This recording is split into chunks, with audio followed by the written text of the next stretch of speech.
ജനുവരി 25 നമുക്ക് പരസ്പരം വേണ്ടത് എന്ന തലക്കെട്ടോടു കൂടിയാണ് ഇന്നത്തെ ഡെയിലി റിഫ്ലക്ഷൻ ആരംഭിക്കുന്നത്. മൂന്നാം പാരമ്പര്യത്തിൻ്റെ ഭാഗമായിട്ടുള്ള ലേഖനത്തിലെ കാര്യമാണ്. വളരെയധികം ആത്മീയത നിലനിൽക്കുന്ന ഒരു മദ്യാസക്തനെ ഏറ്റവും കൂടുതൽ അയാളുടെ വ്യക്തിത്വം എന്താണ് എന്ന് തിരിച്ചറിയുന്നതിനോടൊപ്പം തന്നെ മറ്റു മനുഷ്യരെ ഉൾക്കൊള്ളാൻ കൂടി സഹായിക്കുന്ന ഒന്നായി മാറുന്ന ഒന്നാണ് മൂന്നാം പാരമ്പര്യം. ഒരാൾ 7 അംഗമാണ് എന്ന് പ്രഖ്യാപിക്കുമ്പോൾ അത് എനിക്കുമുണ്ട്, അതേപോലെ തന്നെ മറ്റുള്ള മനുഷ്യർക്കും ഉണ്ട്. അവരേതൊക്കെ രീതിയിലുള്ള ആളുകളായിക്കഴിഞ്ഞാലും, അവരുടെ ജീവിത നിലവാരം എങ്ങനെ ആയിക്കഴിഞ്ഞാലും, അവരുടെ സ്വഭാവ ദൂഷ്യങ്ങളോ മറ്റു കാര്യങ്ങളോ ഇതൊന്നും നമ്മൾ നോക്കേണ്ട കാര്യമില്ല എന്നാണ് നമ്മളോട് പറഞ്ഞിട്ടുള്ളത്. അയാൾ 7 അംഗമാണ് എന്ന് പറയുമ്പോൾ അയാളെ 7 അംഗമായിട്ട് കരുതാൻ, അയാളെ 7 അംഗമായിട്ട് ഉൾക്കൊള്ളാൻ ഞാൻ തയ്യാറാവേണ്ടതുണ്ട്. അവിടെ യാതൊരു തരത്തിലുമുള്ള വിലയിരുത്തൽ നടത്താനും എനിക്ക് അർഹതയില്ല എന്ന് പറഞ്ഞിട്ടുണ്ട്. ആൽക്കഹോളിക്സ് അനോണിമസിൻ്റെ മീറ്റിങ്ങും എയുമായി ബന്ധപ്പെട്ട കാര്യങ്ങളിലെല്ലാം മനുഷ്യർക്കും തുല്യമായ അധികാരമാണെന്ന് പറയുമ്പോൾ ആദ്യമൊന്നും ഇത് മനസ്സിലാക്കാൻ എളുപ്പമല്ലായിരുന്നു. കാരണം ഇത് എല്ലാ തരത്തിലും ഇങ്ങനെ തെണ്ടിത്തരം കാണിക്കുന്ന ആളുകൾക്ക് ഒരു ശിക്ഷ വേണ്ട, അല്ലെങ്കിൽ അവരെന്താ ചെയ്യുക, അവരെന്താ അങ്ങനെ ചെയ്തു കഴിഞ്ഞാൽ എന്നൊക്കെ പറഞ്ഞ നിരവധിയായ കംപ്ലൈൻറ്റുകളും അവരെക്കുറിച്ചുള്ള കുറ്റങ്ങളും അവരെയൊക്കെ പുറത്താക്കുക അല്ലെങ്കിൽ മാറ്റി നിർത്തുകയൊക്കെ വേണം എന്നൊക്കെ നമ്മൾ പറയും. ഏതൊരു സംഘടനയിലുള്ള പോലെയാണ് ഏതൊരു കാര്യങ്ങളിലും എന്ന് വിചാരിച്ചുകൊണ്ടായിരുന്നത്. അവിടെയാണ് ആൽക്കഹോളിക്സ് അനോണിമസിൻ്റെ ആത്മീയത വളരെ വ്യത്യസ്തമാവുകയും ആ ആത്മീയതയിലൂടെ എനിക്ക് പഠിപ്പിച്ചിരുന്ന പാഠവും അത് എൻ്റെ ജീവിതത്തിൻ്റെ മുന്നോട്ട് പോക്കിന് വളരെയധികം സഹായകരമാകുന്ന ഒന്നായിട്ട് മാറുകയും ചെയ്യുന്നുണ്ട്.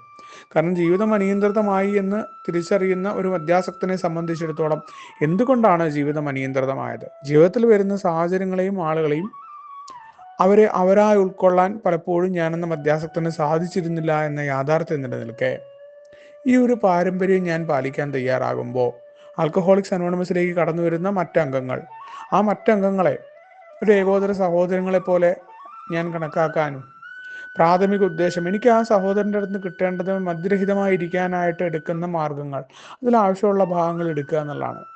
അയാളുടെ വിലയിരുത്തലുകൾ നടത്താനോ അയാൾ ഏതൊക്കെ രീതിയിൽ പോകുന്ന ആളാണ്, അയാൾ സ്വവർഗാനുരാഗിയായിരിക്കാം, അയാളുടേതായിട്ടുള്ള വേറെ പല പരിപാടികൾക്കും ചെയ്യുന്ന ആളായിരിക്കാം, ആളുകളെ പറ്റിക്കുന്ന ആളുകളായിരിക്കാം, സാമ്പത്തികമായിട്ടുള്ള ക്രമക്കേടുകൾ നടത്തുന്ന ആളുകളായിരിക്കാം, പല രീതിയിലുണ്ടാവും മനുഷ്യർ. അതൊന്നും വിലയിരുത്താനോ അതിനെക്കുറിച്ച് അഭിപ്രായങ്ങൾ പറയാനോ ഞാൻ ആളല്ല. എനിക്ക് അദ്ദേഹത്തിൻ്റെ അടുത്ത് നിന്ന് എടുക്കേണ്ടത് എന്താണ്?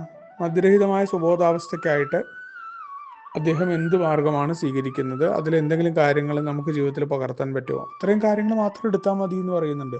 ആ പരസ്പരം വേണ്ടത് എന്താണ് അത് മാത്രം എടുക്കുക, അല്ലാത്തതിനും അവിടെ വിടുക. അപ്പോൾ വളരെയധികം ആളുകൾ ഞാൻ ആഗ്രഹിക്കുന്ന രീതിയിലാവണം, അല്ലെങ്കിൽ എന്നോട് യോജിപ്പുള്ള ആളുകളോട് മാത്രം പ്രവർത്തിക്കുന്ന ഗോത്രീയ മനോഭാവത്തിലുണ്ടായിരുന്ന ഒരാളാണ് ഞാൻ. എന്നെ അനുകൂലിക്കാത്ത ആളുകളുമായിട്ട് ഒരു തരത്തിലും യോജിപ്പില്ല. ഏതെങ്കിലും തരത്തിൽ എന്നെ കളിയാക്കുകയോ എന്നോട് വല്ലതും പറഞ്ഞോ മറ്റുള്ളവരെ കണ്ടുവിടാം, അവരെ തോൽപ്പിക്കാൻ ഇപ്പുറത്തുള്ള ആൾക്കാരോടൊപ്പം ചേർന്ന് ഗ്രൂപ്പ് തിരിക്കുക, അവരുടെ അപവാദങ്ങൾ പറയുക, അവിടെ എന്തെങ്കിലും പ്രശ്നങ്ങൾ ഉണ്ടാക്കാൻ ശ്രമിക്കുക, അല്ലെങ്കിൽ ആരെങ്കിലും ആയിട്ട് തെറ്റിക്കഴിഞ്ഞാൽ അവർക്കെതിരെ വേറെ പരിപാടികൾ സംഘടിപ്പിച്ചിട്ട് ആളാവാൻ നോക്കുക. ഇത്തരത്തിലുള്ള ഇത്തരം ഗോത്രീയ പരിപാടികളൊക്കെ നമ്മുടെ ഉള്ളിലുണ്ടാവും. ഒരു മീറ്റിങ്ങിനെതിരെയുള്ള പ്രവർത്തനങ്ങളൊക്കെ അങ്ങനെയാണ് വരുന്നത്. പക്ഷെ പ്രോഗ്രാമിലേക്ക് നമ്മൾ കടന്നു വരുമ്പോൾ നമ്മളതെല്ലാം മാറുന്നു. അതിന് വളരെയധികം സഹായിക്കുന്ന ഒന്നാണ് മൂന്നാമത്തെ പാരമ്പര്യം. മദ്യാസക്തർ തമ്മിലുള്ള ആകെയുള്ള ബന്ധം മദ്യത്തിൻ്റെ കാര്യത്തിൽ മാത്രമാണ്. അയാളുടെ വ്യക്തിഗതമായിട്ടുള്ള സ്വഭാവങ്ങളോ ഭക്തി ശീലങ്ങളോ ഇതൊന്നും എന്നെ ബാധിക്കുന്നതോ ഞാൻ ശരിയാക്കി എടുക്കേണ്ടതോ അല്ല. അതുകൊണ്ട് തന്നെയാണ് ആൽക്കഹോളിക്സ് അനോണിമസിൽ നമുക്ക് ഇഷ്ടമല്ലാത്ത കാര്യങ്ങൾ ഒരാൾ മീറ്റിങ്ങിൽ പറയുമ്പോൾ അതിനെ നമ്മൾ ക്രോസ് ഷെയർ ചെയ്യുക, അയാളെ നമ്മളെപ്പോലെ ആക്കി തീർക്കാനൊന്നും നമ്മൾ ശ്രമം നടത്തേണ്ടതില്ല എന്ന് പറയാറുണ്ട്. ഒരിക്കലും നമുക്കത് സാധ്യമല്ല. അവിടെ നമ്മൾ പലപ്പോഴും സംഘർഷത്തിലാവും. ഏതെങ്കിലും ആളുകൾക്ക് മറുപടി കൊടുക്കാൻ നിൽക്കുമ്പോൾ അവരെ ശരിയാക്കിയെടുക്കാൻ നമ്മൾ സ്വയം കരുതുകയാണ് അവർക്ക് നമ്മളെന്തൊക്കെയോ മറുപടി കൊടുത്തു എന്നൊക്കെ. സത്യത്തിൽ നമ്മളെ തന്നെ പ്രഹരിക്കുകയാണ്. നമ്മൾ തിരിച്ചറിയും, നമ്മുടെ ഒബ്സഷൻ വല്ലാതെ കൂടും.